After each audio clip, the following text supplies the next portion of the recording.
Meus queridos, beleza? Nesse vídeo, gravação da resolução de Química primeira fase da Unicamp, que aconteceu, no dia 20 de outubro de 2024. Eu vou resolver as provas Q e Z, as outras são as mesmas questões, só que trocando a ordem. Beleza? Só uma observação, um pouco mais difícil essa prova, em relação a anos anteriores.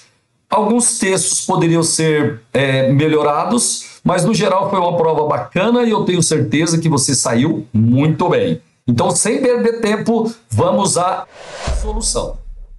Pessoal, a primeira questão, ele diz o seguinte, o cartoon é um gênero do texto que apresenta uma visão crítica sobre a realidade por meio da articulação entre diferentes elementos, tais como exagero, humor, ironia, expressões faciais, imagens e cores. Além disso, o humor do cartoon pode se construir com base em incongruências entre elementos que o compõem. O cartoon a seguir foi adaptado. Na sua versão original, a cor cinza e a cor verde foram usadas. Beleza? Aí ele diz o seguinte, até coloquei a figura novamente aqui, para não ficar tendo que voltar lá na outra tela. Partindo-se do pressuposto de que, do ponto de vista ambiental, a cor cinza denota uma condição desfavorável e a cor verde denota uma condição favorável, assinale a alternativa correta.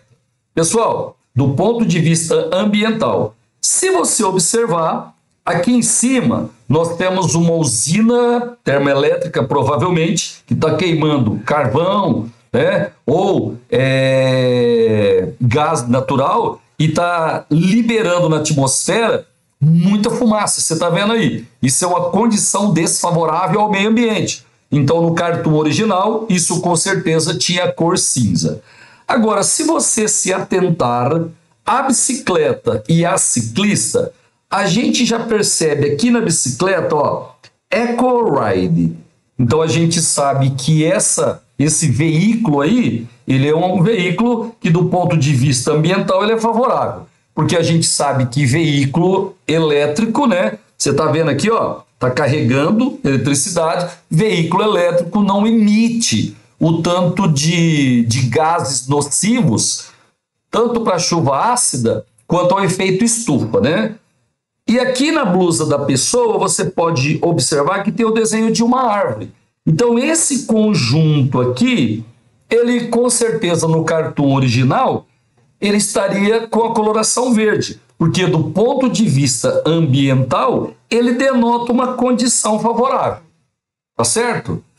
Aí na letra A, ele diz o seguinte, a cor verde, se usado tanto na bicicleta quanto na roupa do ciclista, estaria de acordo com outros elementos presentes no conjunto bicicleta-ciclista. Sim, a gente está usando aqui, eletricidade, que não vai lançar na natureza gases poluentes, beleza? Aqui a gente tem na blusa da pessoa árvore, tudo amigo da natureza.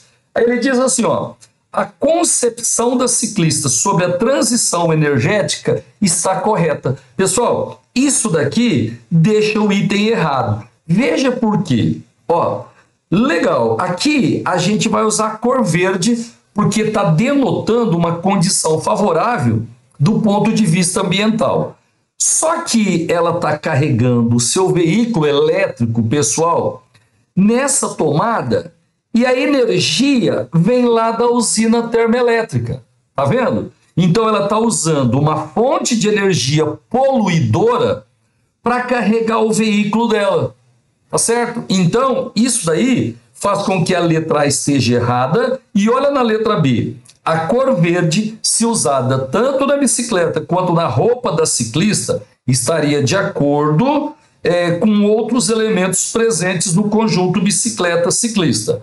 Aí, complementando, a concepção da ciclista sobre transição energética está incorreta. Gente, perfeito. Ela está usando aqui, para carregar a bicicleta dela, uma fonte de energia poluidora. Então, até aqui tá tudo perfeitinho. Mas como ela está usando uma concepção de transição aí poluidora, a concepção ela fica errada. Aqui, ó, cinza, cinza estaria errado, né? A gente usaria verde mesmo no conjunto, só que a concepção ela fica errado porque ela está usando uma fonte poluidora. Para ficar perfeitinho, ela teria que carregar o veículo elétrico dela numa fonte limpa de energia. Aí ficaria tudo perfeito. Beleza? Então, o exercício de número 59, a gente marca a letra B de bola. Pessoal, agora exercício de número 60. Ele fala assim, ó, o percentual de energia metabólica de um macronutriente em um alimento pode ser obtido levando-se em conta tanto o percentual em massa desse macronutriente, quanto a sua respectiva energia metabólica por massa.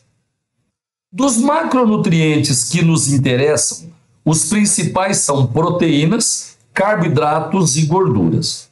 As fibras só entram nesses cálculos quando são digeríveis. Pessoal, aí ele diz o seguinte, ó, as gorduras apresentam um valor de energia metabólica por massa cerca de 2,25 vezes maior do que a energia metabólica associada a carboidratos e proteínas. O que ele quer dizer é que para gordura a gente pode ter uma massa menor gerando, né, o mesmo tanto de energia. Tudo bem? No caso, 2,25 vezes mais energia metabólica do que associada em carboidratos ou proteínas. Aí ele fala assim, ó, considere uma barra de chocolate cujos percentuais de energia sejam apresentados conforme a tabela a seguir. Pessoal, então aqui, ó, ele colocou uma tabelinha com o percentual de energia das proteínas, né, 5%, das gorduras, 52%, e dos carboidratos, 43%. Aí ele fala assim, ó, a partir dessa informação, pode-se afirmar que, em comparação com os respectivos percentuais em energia, aqui eu tenho percentuais em energia, que são esses valores, os percentuais em massa de... Então, ó, ele deu o percentual de energia, e agora a gente vai ter que calcular os percentuais em massa. Legal? Aí ele fala assim, ó, de proteína e carboidrato serão maiores, e assim vai. Então, vamos fazer o seguinte, ó, como eu tenho percentual de energia, pessoal, vou fazer aqui do ladinho, eu vou calcular o percentual em massa, tá? Eu tenho de energia, eu vou calcular o percentual em massa para fazer a comparação. De boa? Agora é o seguinte, ó, eu vou usar, ó, usando uma massa, vou chamar de M, tá? Uma massa M, podemos associar. Então, eu vou trabalhar com uma massa associar. Acho que tá certo. Eu vou usar uma massa M para todos eles. O negócio é o seguinte, ó. A gordura, ela tem cerca de 2,25 vezes maior. Só que o carboidrato e a proteína seriam como se fossem os padrões. Eles são iguais, né? E como se fosse o padrão. Então, eu posso dizer que no caso da proteína, vai ser 5, né? A porcentagem dele é 5%, 5 vezes M. Eu estou passando agora para a massa. A tabelinha me deu o percentual de energia e eu estou calculando o percentual em massa. No caso, vai ser 5M da proteína. Do carboidrato, pessoal, carboidrato vai ser 43M, porque os dois seriam como se fossem os padrões. Agora, a gordura vai dar uma mudada. Por quê? Porque a gordura, para uma mesma massa, ela gera mais energia. Tudo bem? Então eu preciso de uma massa menor de gordura para gerar o mesmo tanto de energia. Então o que vai ser a gordura? Ó, 52 vezes M, só que dividido por 2,25. Por quê? Porque ela apresenta em relação aos outros 2,25 vezes maior de energia metabólica. Tá certo? Então, numa massa menor, eu vou ter o mesmo valor de energia. Então, eu divido o valor dela por 2,25. Gente, 52 por 2,25, já fiz aqui, ó, vai dar 23 M. Então, você viu? Com uma massa menor, ela vai gerar o mesmo tanto de energia, ok? Que é a energia padrão, porque ela tem um valor, né? Uma energia metabólica 2,25 vezes maior do que carboidrato e proteína. Isso daqui vai me dar um total, ó, eu vou somar 5M com 43M com 23M. Pessoal, isso daqui, se você fizer a continha, 71M. Beleza? Esse aqui é o total em massa. De boa? Agora eu vou fazer o seguinte, ó, eu vou trabalhar primeiro com a proteína. Eu vou calcular o percentual em massa da proteína. Beleza? Vamos lá? 71M, meus queridos, é o total. Então, isso seria 100%.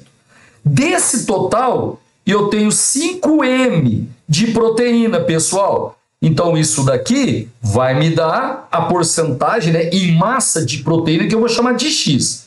Esse X aqui vai ser 5M vezes 100 dividido por 71M. Pessoal, isso daqui dá aproximadamente 7%. Beleza? Então, deixa eu dar uma limpadinha aqui, ó. Veja só, ó, o percentual de energia da proteína era 5%. Agora, pessoal, eu calculei o percentual em massa, porque eu estou usando massa. E a gente percebeu que isso deu 7... Opa! Só um minutinho. Acidentes acontecem. Isso daqui deu 7%. Então, em relação à energia, houve um aumento quando a gente trabalhou com uma massa. Agora eu vou fazer a mesma coisa para os carboidratos. 71M, pessoal, é o total. Então, isso seria 100%. Quanto que eu tenho de carboidrato? 43M. 43M. Eu vou chamar essa porcentagem aqui, eu vou chamar de Y. Queridos, já fiz essa continha aqui. Ó, isso aqui vai dar 60,5%. Esse percentual em massa. Veja que o carboidrato, ele tinha um percentual de energia de 43%. Agora deu 60,5%. Houve um aumento, né? Se você comparar o percentual em massa com o percentual de energia. Agora a gente vai fazer para a gordura. Vamos fazer a mesma continha para a gordura. O total, 71M. Isso corresponde a 100%. Lembrando que agora eu estou trabalhando com percentual em massa. O de gordura é 23M. Você viu? Eu preciso de uma massa menor de gordura para obter o mesmo tanto de energia. Porque ela tem esse potencial aí, ó, 2,25 vezes maior. Isso vai me dar um percentual em massa que eu vou chamar de Z. Gente, já fiz essa continha, vai dar 32,4% em massa. Então, a gordura, 34,2% em massa. Na verdade, 32,4% em massa. Certinho? Deixa eu dar uma limpadinha aqui, fazer o negócio direitinho. Ó, 32,4%. Então, olha só o que aconteceu. Ó. Se você... Ele fala assim, ó, a partir das informações, pode-se afirmar que, em comparação aos respectivos potenciais de energia, os potenciais em massa. Então, veja que na proteína aumentou, era 5%, agora 7%, e no carboidrato aumentou, tá vendo? E na gordura diminuiu, era 52%, né, quando você trabalhava com energia, agora trabalhando com massa, passou para 32,4%. Então, proteína e carboidrato aumentaram, gordura diminuiu. Deixa eu ver a letra A. proteínas e carboidratos serão maiores e o percentual de gordura será menor. Perfeito. Quando você compara, tá? Quando você compara os percentuais em massa, é isso que vai acontecer. Gordura e carboidrato, eles aumentam, né? Perdão, proteína e carboidrato aumenta e a gordura diminui. A letra A para esse exercício. Certinho? Pessoal, agora vamos fazer o exercício de número 51. É isso mesmo, né? Isso mesmo, 51. Ele fala assim, ó. Para a safra de 2023-2024, prevê-se uma produção de 34 bilhões de litros de etanol, com geração de 408 bilhões de litros de vinhaça. Cara, eu achei meio desproporcional. Você produz 34 bilhões de litros de etanol e gera 408 bilhões de litros de vinhaça. Subproduto, né, a vinhaça, subproduto de alto teor de matéria orgânica. Nas últimas décadas, visando a sustentabilidade, o emprego da vinhaça in natura, logo que ela era formada, evoluiu.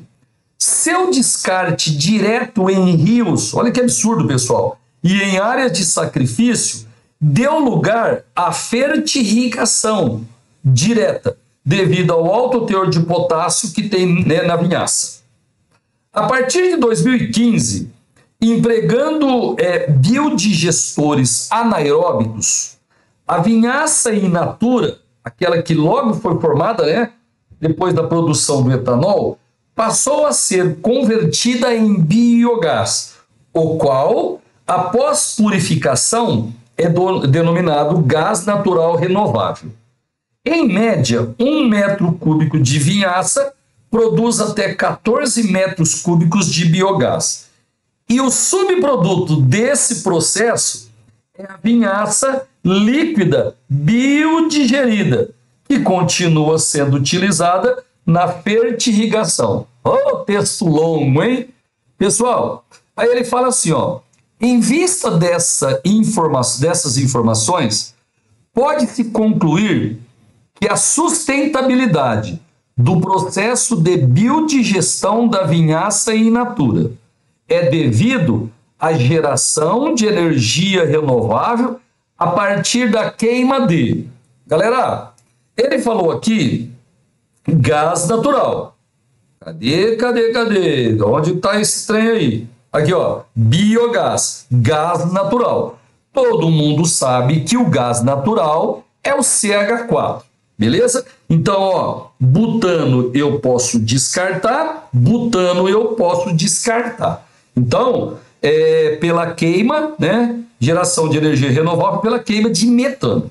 Aí ele fala assim, ó, adicionalmente, a vinhaça biodigerida aplicada à fertirrigação aumenta em relação à vinhaça in natura a demanda bioquímica de oxigênio. Isso está na letra B. E na letra D é a mesma coisa, só que ele está falando que reduz a demanda bioquímica de oxigênio. Pessoal, vamos fazer um esqueminha rapidão. Ó, presta atenção. A gente, antigamente, nós produzíamos a vinhaça in natura. Tá? Ela é o subproduto da produção do etanol. Beleza? O que eles faziam antigamente? Pegavam isso aqui, jogavam em rio. Beleza? Agora, o que eles fazem? Eles pegam isso daqui, pessoal, e depois de um certo tempo, eles começaram a usar isso aqui direto como fertirrigação, para fazer a irrigação, né, da lavoura, principalmente onde a gente planta cana. Só que depois de 2015, o que eles fizeram? Até voltar no texto lá, ó, a partir de 2015, empregando biodigestores anaeróbicos, a vinhaça in natura passou a ser convertida em biogás. Então ele pegou essa vinhaça in natura, usou biodigestores e fez, né, a fermentação anaeróbica da vinhaça. Beleza? Anaeróbica significa, voltando aqui, ó, anaeróbica significa que não demanda oxigênio, beleza? Aí, obtém, através dessa biodigestão anaeróbica aí, a gente obtém o biogás, que é o CH4, só que ainda tem aqui um dejeto, né? Deixa eu voltar aqui. Ainda tem aqui um subproduto, beleza? Gente, esse subproduto aqui, ó, ele está chamando de vinhaça líquida biodigerida. Então aqui, depois que ele usa o biodigestor anaeróbico e produz CH4, ele vai produzir, deixa eu voltar lá, a vinhaça, ó, vinhaça líquida biodigerida. Essa vinhaça líquida biodigerida aqui, eles ainda usam como fertirrigação, tá bom? Agora o detalhe, ó. Anteriormente, eles usavam toda a massa da vinhaça como fertirrigação. Isso demandava uma quantidade de oxigênio para fazer a decomposição. Só que agora, uma parte dessa massa de vinhaça in natura, ela lá no biodigestor, ela vai virar metano, gás natural. Só uma parte dela que vai ser usada agora, né, para fazer a bioirrigação, tá bom? Então, se eu tenho uma massa menor usado como bioirrigação, eu vou ter uma redução, pessoal,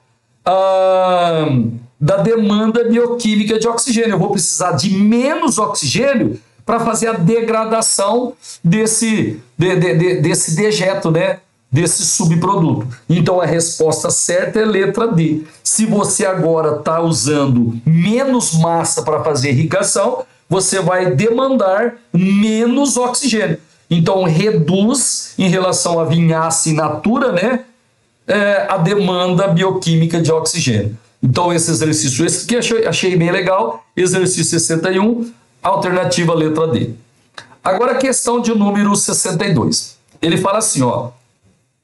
Os submarinos nucleares conseguem submergir por longos períodos, pois geram uma quantidade enorme de energia. Eles geram uma quantidade enorme de energia elétrica para ser usada internamente. Então tem energia elétrica lá à disposição. Um dos desafios a serem enfrentados diz respeito à manutenção da atmosfera interna da embarcação, o que garantiria condições respiráveis. Para tanto, controlam-se as concentrações de oxigênio e gás carbônico. Em vista dessa descrição, você, como responsável por essa manutenção, sugeriria a combinação das seguintes ações. Galera, então a gente tem lá na atmosfera oxigênio e tem gás carbônico, beleza? Nós respiramos oxigênio, então a gente precisa aumentar a quantidade de oxigênio. Nós precisamos produzir oxigênio. Esse CO2 aqui, ele vai aumentando no sistema, né, no ambiente, ele é um gás tóxico, então a gente precisa eliminar lá do ambiente. Então o nosso desafio é aumentar a concentração, a quantidade de oxigênio e diminuir a quantidade de gás carbônico. Certinho? Galera, seguinte, o gás carbônico, ele é um óxido ácido, porque o carbono é ametal. A gente aprendeu na química que quem tem caráter ácido reage com quem tem caráter básico. Você sabe disso daí. Então, como o CO2 ele é um óxido ácido, para eu eliminar do sistema, eu teria que fazê-lo reagir com alguma coisa com caráter básico, tá? Então eu preciso usar aqui alguma coisa básica, certinho? Aí ele fala assim, ó, letra A. Para a geração do O2, destilação direta da água do mar. Para absorver o CO2, usar uma solução ácida. Gente, solução ácida, não. Ele tem caráter ácido. Então eu preciso usar uma solução básica. Aqui no segundo ele fala de solução básica, portanto, né, essa parte está certo. Na letra C, falou de novo, para tirar o CO2, usar uma solução básica. E no último, ele fala aqui, ó, solução ácida, então eu posso descartar. Beleza? Então a gente já resolveu o problema da eliminação do CO2. A gente vai usar uma solução básica, estamos conversando. Gente, agora a gente precisa produzir gás oxigênio. Na letra B, ele fala eletrólise da água purificada e na letra C ele fala destilação da água purificada. Galera, quando eu faço destilação, eu só separo a água de partículas sólidas, por exemplo. Beleza? Então, quando eu fizer uma destilação, eu vou conseguir água pura. Mas eu não preciso de água, eu preciso de gás oxigênio. Então, a destilação, ela não vai me ajudar. Tá certo? Eu preciso criar oxigênio. Criar não, né? Produzir, formar oxigênio. Então, a gente fica com a letra B. Para gerar oxigênio, nós vamos fazer eletrólise da água purificada do mar. E para absorver o CO2, uso de uma solução básica. Deixa eu só dar uma lembradinha com você aqui. Ó, a água purificada, pessoal, ela vai sofrer dissociação e vai produzir H+, mais OH-. Legal? Se ela tiver purificada, quem vai se descarregar no ânodo é a hidroxila. Beleza? Ela foi purificada, temos água pura, então o ânion, né, ele vai ser descarregado no ânodo. É a hidroxila que vai ser descarregada. Você aprendeu. Como é que é a descarga da hidroxila? 2OH-, você lembra? Aquoso, vai produzir H2O no estado líquido, mais meio de O2, é uma eletrólise, né? Com liberação de 2 elétrons. Então, você está vendo, ó, na eletrólise da água purificada, a gente produz gás oxigênio. Letra B. Só queria chamar a sua atenção, na letra D, ele falou solução ácida e a gente vê que já está errado, tá? Só que ele falou, né, para gerar O2, eletrólise direta da água do mar. Pessoal, na água do mar, a gente tem NaCl. Certo? Então, além do H+ e do OH- da água, eu tenho Na+Cl-. Então, se eu fizesse eletrólise direta da água do mar, não seria a hidroxila que iria se descarregar, seria o cloreto, porque a gente sabe que a hidroxila, ela ganha dos ânions oxigenados e do F-, então ela perde do Cl-. Então, eu não poderia fazer eletrólise direta da água do mar, não. Porque aí eu ia produzir gás cloro, tá? Para eu produzir gás oxigênio, eu preciso fazer a eletrólise da água purificada. Tem que tirar os cloretos que tem na água para depois fazer a eletrólise. Então, exercício 62, alternativa letra B. Agora, letra C. Letra C não. Exercício 63. A bula do medicamento genérico cloridato de venlafaxina, pessoal, eu vou chamar assim, ó, cloridrato de venlafaxina. Eu vou chamar isso de CV, beleza? Informa apresentações de cápsulas de liberação controlada, cada uma contendo 42,4 miligramas dessa substância. Então, em cada cápsula, a gente tem 42,4 miligramas, né, do cloridrato de venlafaxina. Aí ele fala assim, ó, o que corresponde a 37,5 miligramas de venlafaxina neutra. Aí ele diz assim, o cloridrato de venlafaxina corresponde à molécula da venlafaxina neutra. Então você tem a venlafaxina neutra e ela vai se associar, pessoal, ao HCl. Olha lá, ó.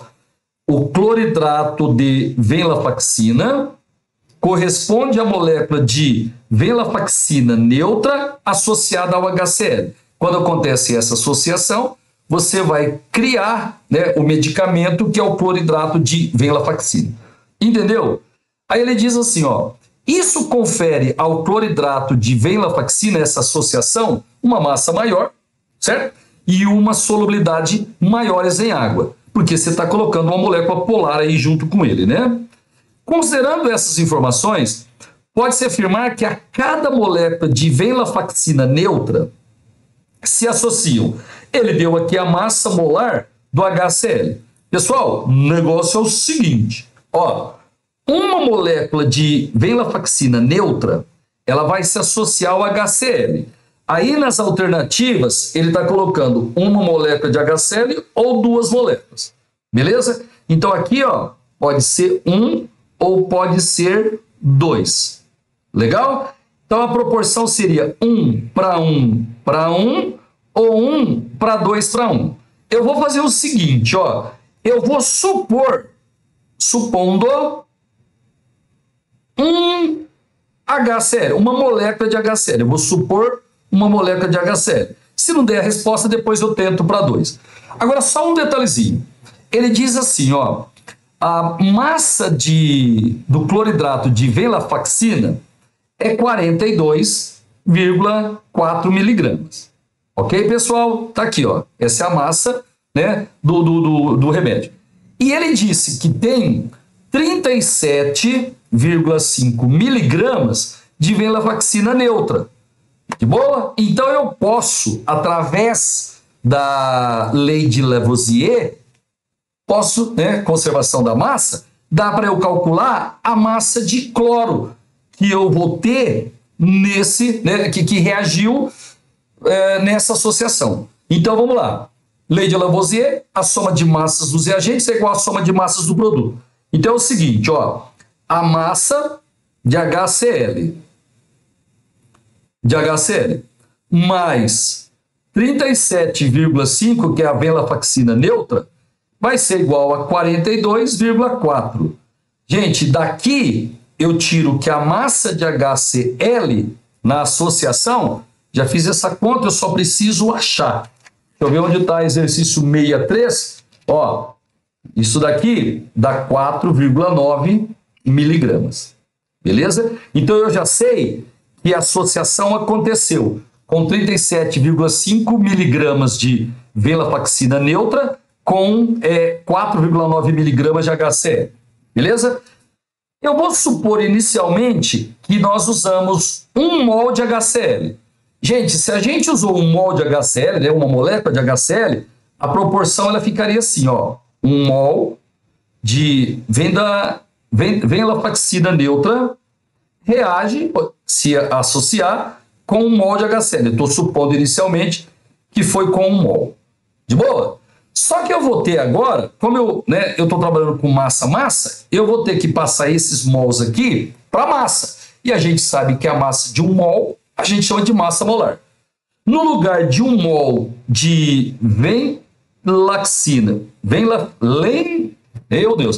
venlafaxina neutra, no lugar de 1 mol eu vou colocar a massa molar dele, que inclusive é o que ele está procurando. E como no início eu estou supondo 1 mol de HCl, eu vou colocar a massa molar dele, 36,5 miligramas. Não, desculpa, gramas por mol, grama. Aí, como eu estou usando grama, a massa molar vai sair em grama e ela sai em grama mesmo. Só que a gente sabe que 37,5 miligrama da venlafaxina neutra, ela reagiu com 4,9 miligrama de HCl. Isso aí, né, através de Lavoisier, eu descobri. Pode usar miligrama embaixo de grama? Pessoal, pode, porque aqui só tem unidade de massa. Então, a massa molar da venlafaxina neutra vai ser igual a 37,5 vezes 36,5 dividido por 4,9. Galera, já fiz essa continha, dá, peraí, 279,3 gramas por mol. Então, essa daqui é a massa molar dela, se a gente considerar que foi uma molécula de HCl. Então, vamos lá na letra A. Uma molécula de HCl, então a massa molar da venlafaxina é 140. Pessoal, errado. Letra B. Uma molécula de HCl, então a massa molar da venlafaxina neutra é aproximadamente 200. Opa, pronto. Letra B. Certo? Agora, só uma observação. Se eu tivesse usado 2 mols, pessoal, aqui seria 2 vezes 36,5, a massa seria o dobro, e não tem essa resposta. Então a resposta certa fica uma molécula de HCl e a massa molar da venlafaxina 279. Beleza? Então tá aí, exercício 63, alternativa letra B de bola. Agora 64. Ele diz assim, ó: no combate pessoal às arboviroses, tais como dengue, zika e chikungunya, a ação de possíveis fármacos antivirais tem sido avaliada por pesquisadores brasileiros. Um aspecto fundamental desse estudo é verificar o tempo que esses fármacos permanecem ativos no organismo. Porque se um fármaco funciona bem com uma estrutura química e se essa estrutura se modifica rapidamente, calma, onde estou? Eu perdi aqui, rapidamente. Então o fármaco pode deixar de ser ativo. Você viu? Se ele se decompuser rapidamente, ele pode perder a eficácia. Compostos de platina que se mostraram eficazes contra arboviroses foram então avaliados quanto à velocidade de troca de moléculas de dimetil sulfóxido, né? Tá chamando de DMSO, presentes em suas estruturas originais, por moléculas de DMSO deuterado. Tô achando que eu pulei um exercício? Não pulei nada não, tá certinho. Gente, então é o seguinte, ó, ele percebeu que ele disse no texto que o DMSO, presente na estrutura original, ele fala assim, ó, presente em suas estruturas originais, são trocados, né? Beleza? De moléculas para o deuterado. Então, isso aqui, ele vai produzir o DMSO deuterado. Tá colocando aqui ó, um D6. Então, esse aqui seria, né, o DMSO se transformando no deuterado. Em solução. Isso aqui ele está falando que está em solução. Tranquilo? Aí ele diz assim, ó, os resultados de concentrações em função do tempo para as diferentes espécies em solução são apresentados na figura a seguir. Cada traçado corresponde a uma espécie não identificada. Então vamos lá. Ó, aqui nós temos 3 conjuntos, né?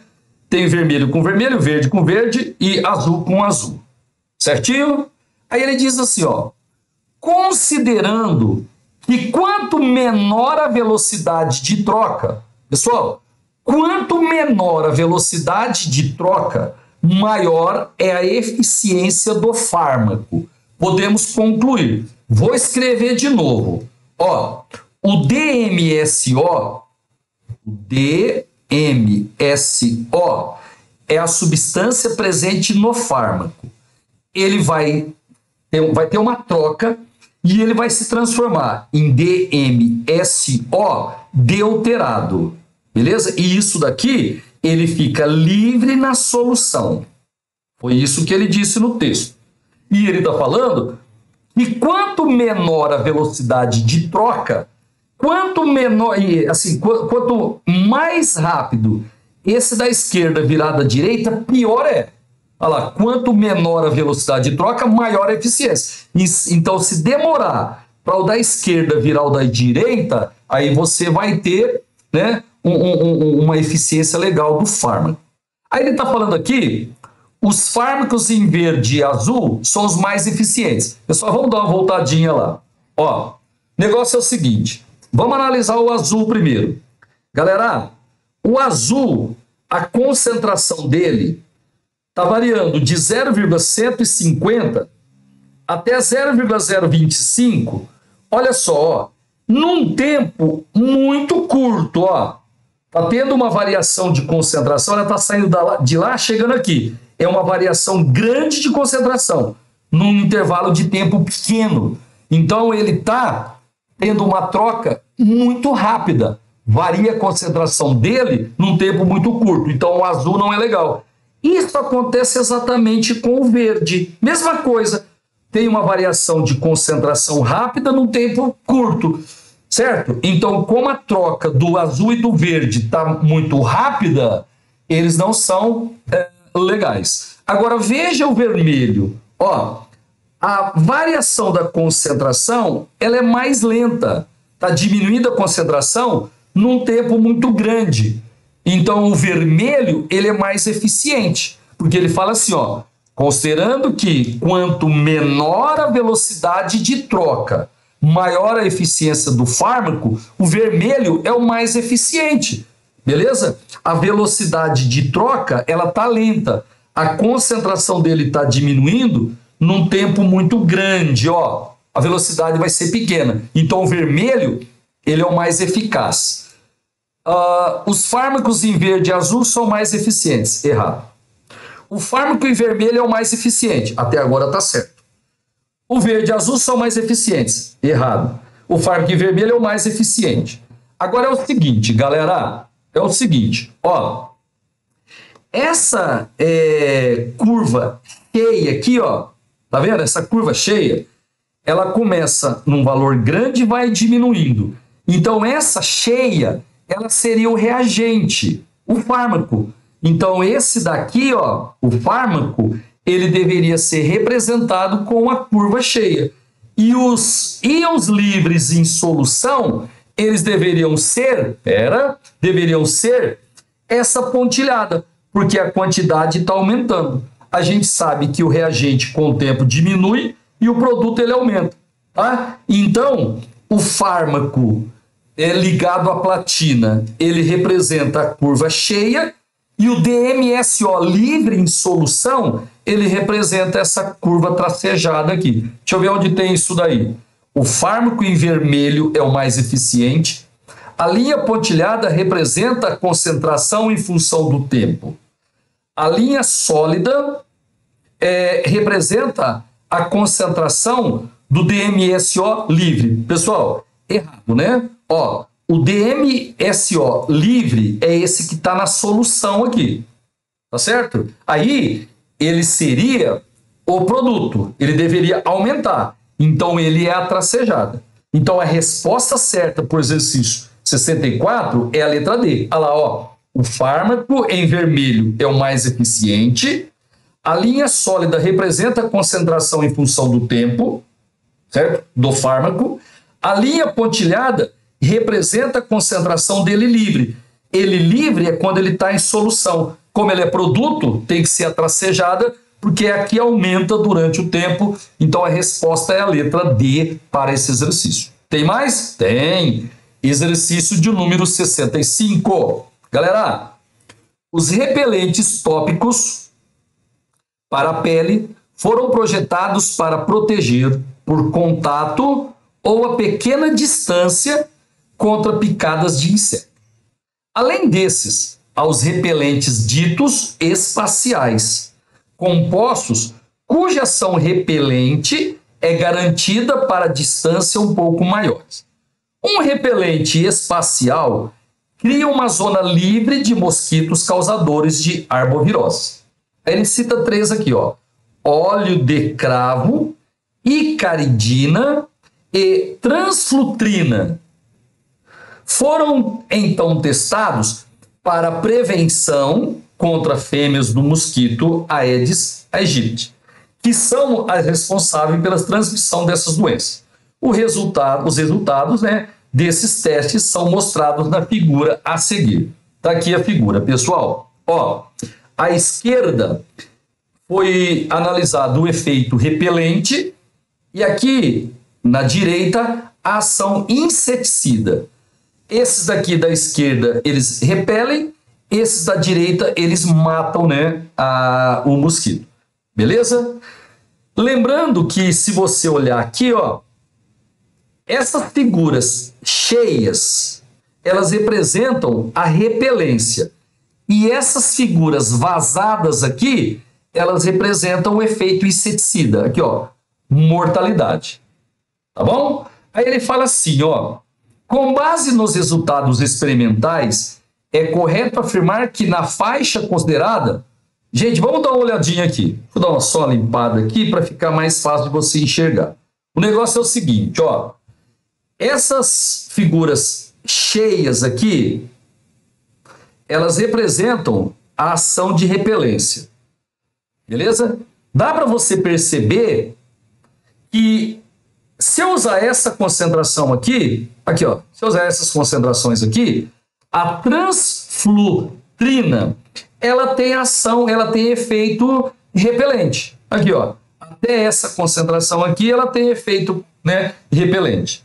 A icaridina, pessoal, quando a gente tem essa concentração aqui, ó, ela também tem efeito repelente, tá? E o óleo de cravo também, nessa concentração aqui, ó, ele vai ter efeito repelente. Então, todos eles têm efeito repelentes.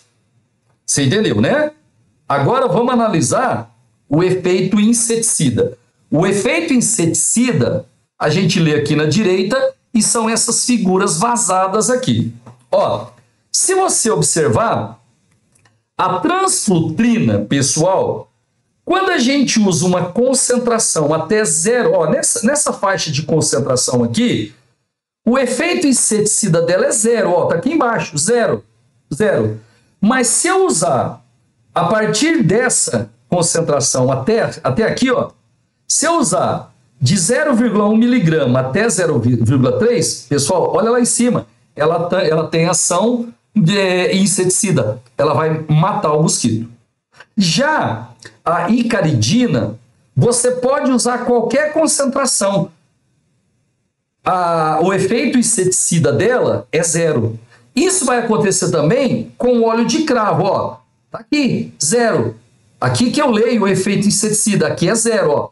Ela começa de zero. Então, é só a transflutrina que tem ação repelente e ação inseticida. As outras, né, a icaridina e o óleo de cravo, eles têm ação repelente, mas a ação inseticida dos dois é igual a zero. Vamos ver se a gente acha uma resposta. A transflutrina, a icaridina e o óleo de cravo têm ação repelente. Perfeito. Mas não ação inseticida. Pessoal, a transflutrina, ela tem ação germicida. Se a gente usar essa concentração aqui, olha lá, ó, lá em cima, ela vai matar, sim, ela tem ação, na verdade eu leio para cá, né? Ela tem ação inseticida, sim. Beleza? É a única que tem. Letra B. Apenas a transflutrina e a icaridina tem ação repelente. Não, todas as três têm. A transflutrina, a icaridina e o óleo de cravo têm ação repelente. Perfeitíssimo. Mas somente um deles tem ação inseticida. Sim, apenas a transflutrina tem ação inseticida. Essa é a resposta certa desse exercício. Galera, então é o seguinte. Essa daí é a prova da Unicamp resolvida. Eu espero que eu tenha te ajudado.